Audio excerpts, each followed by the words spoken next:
We are now at session 4 of the course series, and I'll briefly talk around how to organize the non-organizable, how to organize for emergence, since it is clear after the 3 first sessions that the way how we think around innovation is slightly different than what we are used to.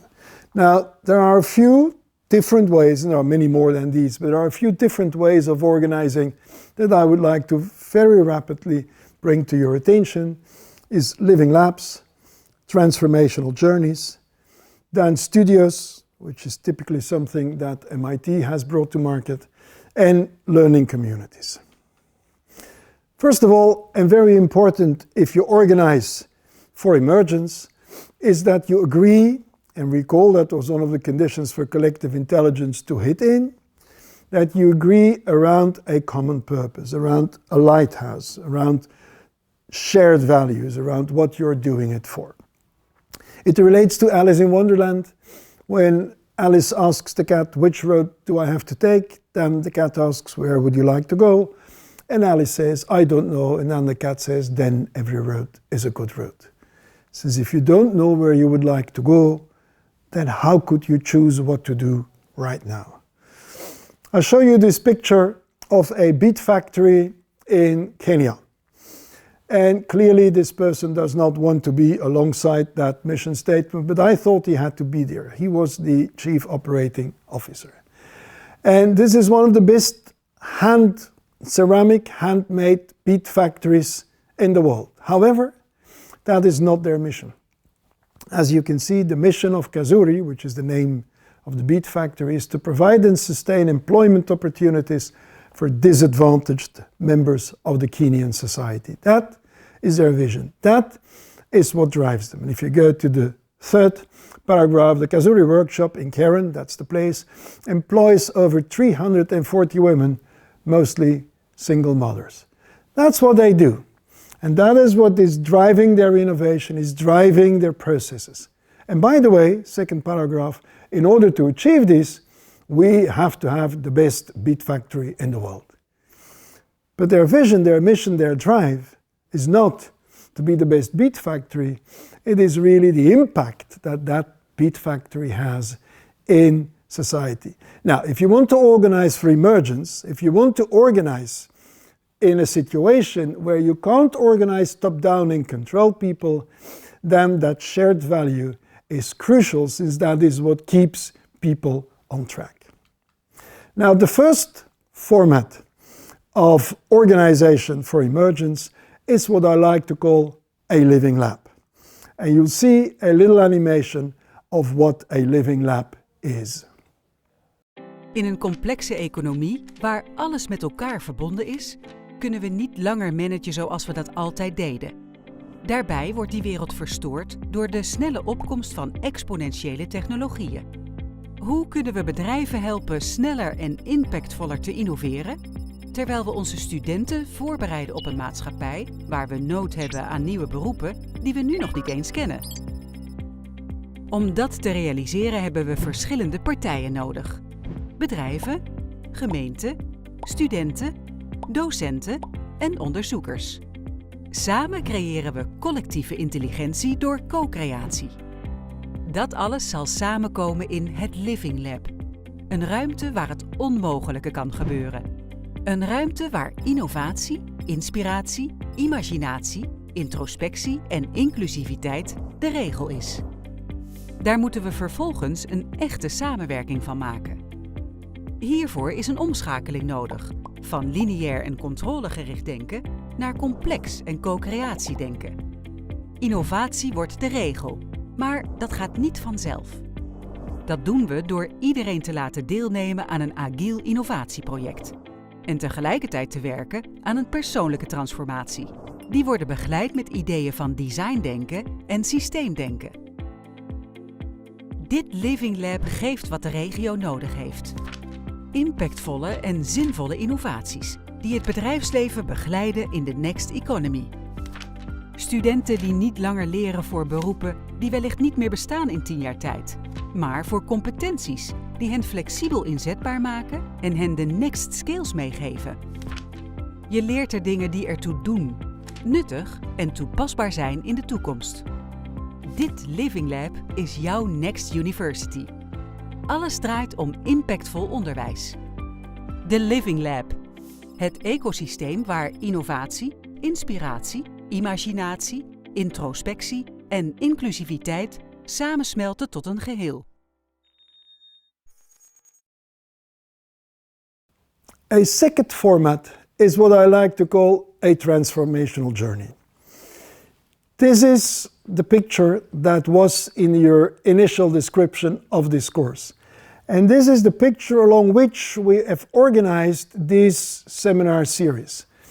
There are two transformational journeys, one personal transformation journey, one project transformation journey, and individuals, as you can see on the drawing, walk their respective journeys. And those journeys influence each other and have impact on each other. On the way, they encounter all kinds of opportunities to learn from, and they develop all kinds of competencies. But basically, the center of the whole approach is an individual who defines his or her trajectories and is going to work for the whole period of these seminars on the realization of that trajectory. So it is the learner who decides what to learn.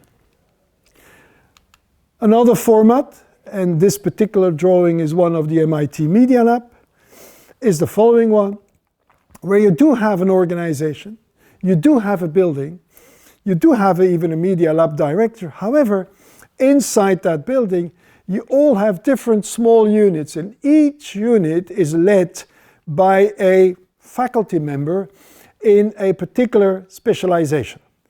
One of those projects is the Opera of the Future. One of those projects are the blades that became famous by the South African Blade Runner.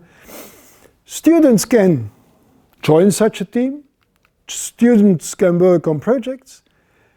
The Media Lab does not give certification or diplomas. You go there to work with companies on real problems.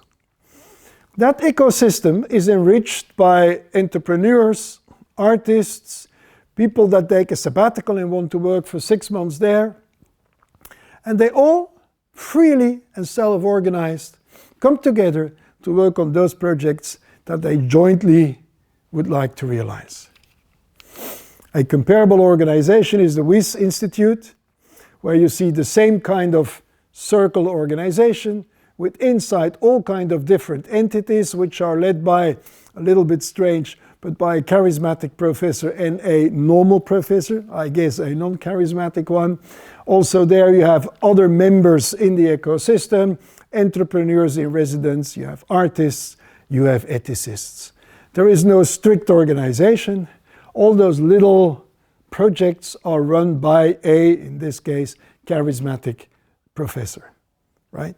So the whole system organizes itself, and out of the interaction of all those little activities, all those little sub-centers, emerges the richness of the innovations of the WSO Institute.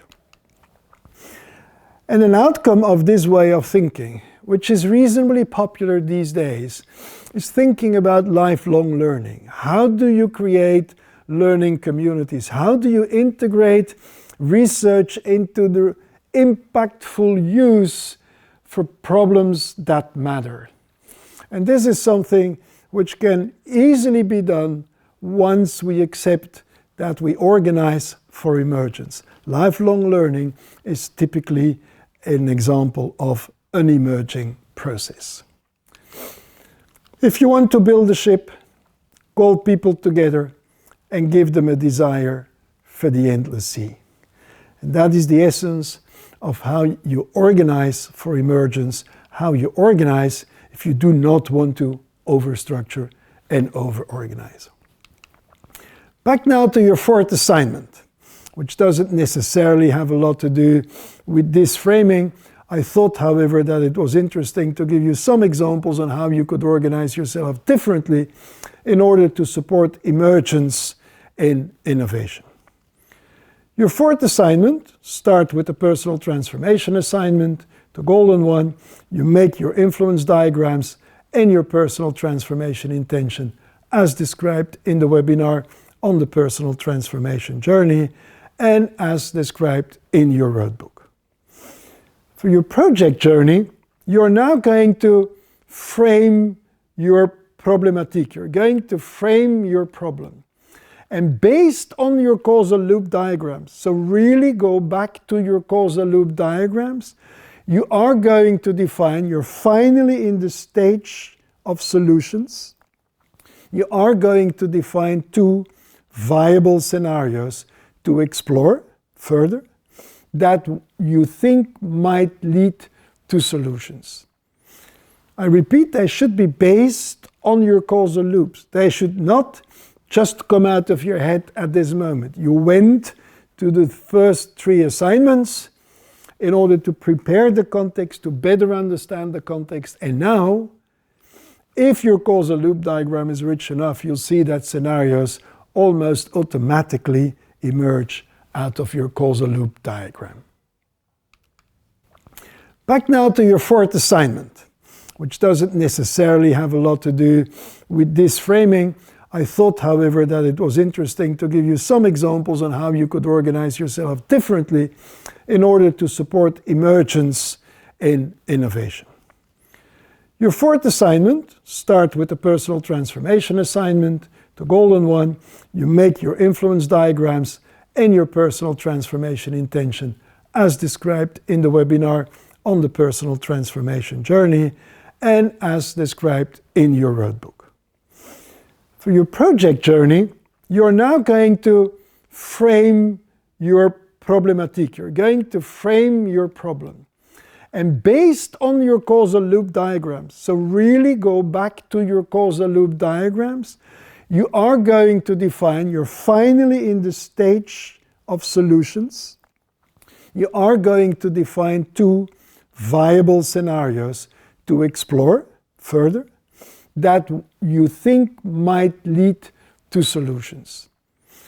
I repeat, they should be based on your causal loops. They should not just come out of your head at this moment. You went to the first 3 assignments in order to prepare the context, to better understand the context, and now, if your causal loop diagram is rich enough, you'll see that scenarios almost automatically emerge out of your causal loop diagram.